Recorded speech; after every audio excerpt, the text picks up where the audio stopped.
গীতসংহিতা ১০৩, ১৫-২২ প্রভুর প্রশংসা করুন এপ্রিলের ২৮, ২০২৪, ১। প্রশংসার একটি কণ্ঠ আছে, এবং লোকেরা আনন্দিত হয়। পবিত্র স্বর্গীয় পিতার নাম। বিশ্ববাসী প্রশংসা করুক পবিত্র ঈশ্বরের কাছে। হালেলুজা হালেলুজা হালেলুজা, আমিন আমিন। ২। ঈশ্বরের রাজ্যের শক্তি চিরকাল স্থায়ী হয়। ঈশ্বরের মহিমান্বিত রাজ্য পবিত্র। পবিত্র প্রভু, যিনি স্বর্গে সিংহাসনে আছেন, তিনি বিশ্ব শাসন করেন। হালেলুজা হালেলুজা হালেলুজা, আমিন আমিন। ৩। ঈশ্বরের মহান প্রভিডেন্স তার ইচ্ছা অনুযায়ী কাজ করে। আমাদের পিতার ইচ্ছা পবিত্র। প্রভু, দ্রুত আসুন এবং আমাদের সুখী দিন দিন। হালেলুজা হালেলুজা হালেলুজা, আমিন আমিন। ইমোজি গীতসংহিতা ১০৩, ১৫-২৩। ১৫। জীবনের দিনগুলি ঘাসের মতো, এবং এর মহিমা মাঠের ফুলের মতো। ১৬। যখন বাতাস তার উপর দিয়ে যায়, তখন এটি অদৃশ্য হয়ে যায় এবং এর স্থান আর জানা যায় না। ১৭। সদাপ্রভুর স্নেহশীলতা অনন্তকাল থেকে অনন্তকাল পর্যন্ত যারা তাকে ভয় করে এবং তাদের সন্তানদের প্রতি তার ধার্মিকতা। ১৮। যারা তার চুক্তি পালন করে এবং তাদের পালন করার জন্য তার আদেশগুলি মনে রাখে। ১৯। সদাপ্রভু স্বর্গে তার সিংহাসন স্থাপন করেন এবং তার রাজত্বের মাধ্যমে সকলের উপর শাসন করেন। ২০। হে সদাপ্রভুর ফেরেশতাগণ, সদাপ্রভুর প্রশংসা কর, যারা তার বাক্য পালনে এবং তার বাক্য শ্রবণে শক্তিমান। ২১। তোমরা সকল স্বর্গীয় বাহিনী, যারা তার সেবা কর এবং তার ইচ্ছা পালন কর, প্রভুর প্রশংসা কর। ২২। হে আমার প্রাণ, সদাপ্রভুর সৃষ্ট সমস্ত স্থানে তোমরা সকলে সদাপ্রভুর প্রশংসা কর। ইমোজি গীতসংহিতা ১০৩, ১৫-২২ প্রভুর প্রশংসা করুন। ১। আসুন শব্দের উপর নির্মিত একটি জীবন যাপন করি। ডেভিড বলেছিলেন, জীবন তার দিনের ঘাসের মতো, এবং এর জাঁকজমক মাঠের ফুলের মতো। বাতাস যখন পাশ দিয়ে যায়, চলে গেছে, তার স্থান আর জানা যাবে না। যাই হোক, যে ব্যক্তি এই কথার উপর নির্ভর করে যে প্রভুর স্নেহশীলতা অনন্তকাল থেকে অনন্তকালের জন্য যারা তাকে ভয় করে, এবং তার ধার্মিকতা তাদের সন্তানদের সন্তানদের প্রতি, যারা তার চুক্তি পালন করে এবং চলার জন্য তার আদেশগুলি মনে রাখে, এটা অনন্তকাল পর্যন্ত স্থায়ী হবে। ডেভিড ব্যাখ্যা করেছেন যে মানুষের জীবন ঘাস এবং বন্য ফুলের সাথে তুলনা করে কতটা সংক্ষিপ্ত এবং পরিবর্তনশীল। এর মানে হলো সময়ের স্রোতে সব মানুষের জীবন শেষ পর্যন্ত বিলীন হয়ে যাবে। যাই হোক, ডেভিড ঘোষণা করেন যে ঈশ্বরের দয়া চিরন্তন। আমাদের জীবন ক্ষণস্থায়ী এবং সীমিত। যাই হোক, শব্দের উপর নির্মিত একটি জীবন শুকিয়ে যায় না। ঈশ্বরের শব্দ অনন্ত জীবন এবং আশা শব্দ। এই শব্দগুলির উপর নির্ভর করে এমন একটি জীবন বিবর্ণ বা অদৃশ্য হবে না।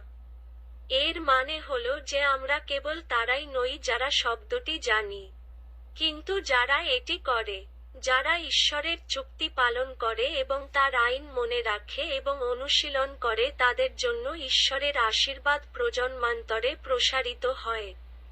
আমাদের অবশ্যই এমন একটি জীবন যাপন করতে হবে যা শব্দের উপর নির্মিত বিশ্বাসের সাথে শব্দকে অনুশীলনে রাখে। প্রিয় মুমিনগণ, আসুন আমরা বর্ধিত জীবনীশক্তির একটি জীবন যাপন করি, যারা বিশ্বাস করে এবং এটিকে অনুশীলন করে তাদের কাছে শব্দের শক্তি প্রকাশ করে। ২। ঈশ্বর যিনি সিংহাসন স্থাপন করেন এবং সমস্ত কিছুর উপর শাসন করেন। ঈশ্বর স্বর্গে সিংহাসন স্থাপন করেছেন, এবং তিনি তার রাজকীয় কর্তৃত্বের সাথে সমস্ত কিছুর উপর শাসন করেন। সমস্ত জিনিস হল মহাবিশ্বে বিদ্যমান সবকিছু এমন একটি ধারণা যা ঈশ্বরের সৃষ্টির সম্পূর্ণতাকে অন্তর্ভুক্ত করে এবং ঈশ্বরের সার্বভৌমত্বের অধীনে সবকিছুকে অন্তর্ভুক্ত করে। ইসরায়েলীয়দের জন্য ঈশ্বরের শাসনের ধারণা হল চুক্তির সিন্দুক, ঈশ্বরের উপস্থিতির প্রতীক, ঈশ্বরের অদৃশ্য উপস্থিতি এবং শাসনের প্রতীক। তাই তাম্বুতে এবং চুক্তির সিন্দুকে উপস্থিত থাকার মাধ্যমে ঈশ্বর শাসন করেন। ঈশ্বরের রাজত্ব ইসরায়েলীয়দের কাছে এমনভাবে প্রকাশিত হয়েছিল যা তাদের ঈশ্বরের অদৃশ্য উপস্থিতি এবং কর্তৃত্ব অনুভব করেছিল। চুক্তির সিন্দুক এবং তাবেরাকেল দেখায় যে ঈশ্বরের রাজত্ব কেবল একটি শারীরিক ঘটনা নয়, তবে এটি আধ্যাত্মিক বাস্তবতার সাথে ঘনিষ্ঠভাবে যুক্ত। ঈশ্বর তার একমাত্র পুত্র, যিশুকে ক্রুশের উপর মুক্ত করে তার প্রায়শ্চিত্তকে সন্তুষ্ট করেছিলেন, এবং এখন গির্জার মাধ্যমে শাসন করছেন। যিশুকে প্রধান এবং সমস্ত সদস্য একত্রিত করে। যিশু হলেন গির্জার প্রধান, এবং গির্জা হল তার দেহ, যেখানে সমস্ত বিশ্বাসীরা যিশুতে এক হয়ে যায় এবং তার নির্দেশনায় বাস করে। গির্জা বিভিন্ন অফিসের মাধ্যমে খ্রিস্টের দেহ হিসাবে তার মিশন বহন করে। অতএব এটি একটি জৈব জীবন ফর্ম হিসাবে তার ভূমিকা পালন করে এবং ঈশ্বরের ঐশ্বরিক অঙ্গ হিসাবে ঐক্যের জন্য প্রচেষ্টা করে। প্রিয় মুমিনগণ, আমরা সকলেই শব্দ, সহভাগিতা এবং পবিত্র আত্মার উপস্থিতির মাধ্যমে শাসিত হয়েছি। এবং আসুন আমরা ঈশ্বরের শাসনের প্রতি আনুগত্যের জীবন যাপন করি এবং তার ইচ্ছার সাথে সঙ্গতিপূর্ণ জীবনের মাধ্যমে তার আনুগত্য করি। 3.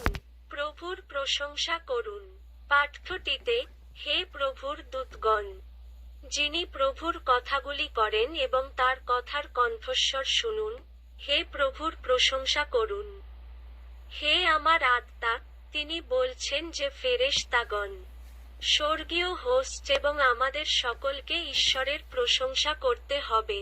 ঈশ্বর কোটি কোটি ফেরেশতা সৃষ্টি করেছেন এবং তাদেরকে তাদের ভূমিকা পালন করার এবং সারা বিশ্বে ঈশ্বরের শক্তি ছড়িয়ে দেওয়ার ক্ষমতা দিয়েছেন। এছাড়াও ঈশ্বর স্বর্গের ফেরেশতাদের পাঠান আমাদের উপর নজর রাখার জন্য, আমাদের রক্ষা করতে এবং আমাদের পথ দেখাতে। স্বর্গীয় হোস্টরা আমাদের সেনাবাহিনী এবং আমাদের দেহরক্ষীদের মতো। এই কারণে ঈশ্বর ব্যতীত অন্য সমস্ত বস্তুর মধ্যে এমন কিছু নেই যা ঈশ্বর দ্বারা সৃষ্ট বা নিয়ন্ত্রিত হয়নি। অতএব যা কিছু আছে তা অবশ্যই ঈশ্বরকে মহিমান্বিত করতে হবে। জিহোবার প্রশংসা করা হলো ঈশ্বরের মঙ্গল এবং মহত্বের জন্য স্বীকার করার এবং কৃতজ্ঞতা প্রকাশ করার একটি উপায়। ঈশ্বরের সন্তান হিসাবে আমাদের অবশ্যই আশীর্বাদ করতে হবে। এছাড়াও আমাদের অবশ্যই কৃতজ্ঞ হতে হবে এবং তার অনুগ্রহের জন্য ঈশ্বরকে আশীর্বাদ করতে হবে, কারণ তিনি আমাদেরকে এতিমদের মতো পরিত্যাগ করেন না, কিন্তু আমাদের রক্ষা করেন। আমাদের রক্ষা করেন এবং আমাদের পরিচালনা করেন। এমনকি যদি আমাদের 10,000 মুখ থাকে, আমরা ঈশ্বরের অনুগ্রহের জন্য ধন্যবাদ জানাতে পারব না, এবং তার প্রশংসা করার জন্য এটি যথেষ্ট হবে না। যাই হোক, ঈশ্বর সন্তুষ্ট হন যখন আমরা আমাদের হৃদয়, মন এবং আন্তরিকতা দেই, যদিও তা সামান্য পরিমাণ ভক্তিই হয়। ঈশ্বরের শাসনের বিভাগে ঈশ্বর আমাদের উপর শাসন করেন। প্রিয় মুমিনগণ, আসুন আমরা ঈশ্বরের উপস্থিতি অনুভব করি, আমাদের হৃদয়ের গভীর থেকে প্রবাহিত আন্তরিক স্বীকারোক্তি করি। আমাদের জীবনে সম্পূর্ণরূপে প্রভুর প্রশংসা করি এবং ঈশ্বরের ইচ্ছা অনুসারে জীবনযাপন করি। ইমোজি গীতসংহিতা 103:15-22 প্রভুর প্রশংসা করুন। 1. আসুন শব্দের উপর নির্মিত একটি জীবন যাপন করি। 2. ঈশ্বর যিনি সিংহাসন স্থাপন করেন এবং সমস্ত কিছুর উপর শাসন করেন। 3. প্রভুর প্রশংসা করুন। ইমোজি সর্বশক্তিমান ঈশ্বর পিতা, আমাদেরকে ঈশ্বরের বাক্য বিশ্বাস ও অনুশীলন করতে সাহায্য করুন এবং এমন একটি জীবন যাপন করুন যা ঈশ্বরের শক্তি প্রকাশ করে এবং জীবনী শক্তি যোগ করে। আমরা যেন সকলেই ঈশ্বরের বাক্য এবং পবিত্র আত্মার উপস্থিতির সহভাগিতা দ্বারা শাসিত হতে পারি, এবং আমরা যেন তার ইচ্ছার সাথে সঙ্গতিপূর্ণ জীবনের মাধ্যমে তার আনুগত্য করে ঈশ্বরের শাসনের আনুগত্যের জীবনযাপন করতে পারি। আসুন আমরা ঈশ্বরের উপস্থিতি অনুভব করি। আমাদের হৃদয়ের গভীর থেকে প্রবাহিত আন্তরিক স্বীকারোক্তি করি, আমাদের জীবনে সম্পূর্ণরূপে প্রভুর প্রশংসা করি এবং ঈশ্বরের ইচ্ছা অনুসারে জীবনযাপন করি। আমি যিশুর নামে প্রার্থনা করি। আমেন।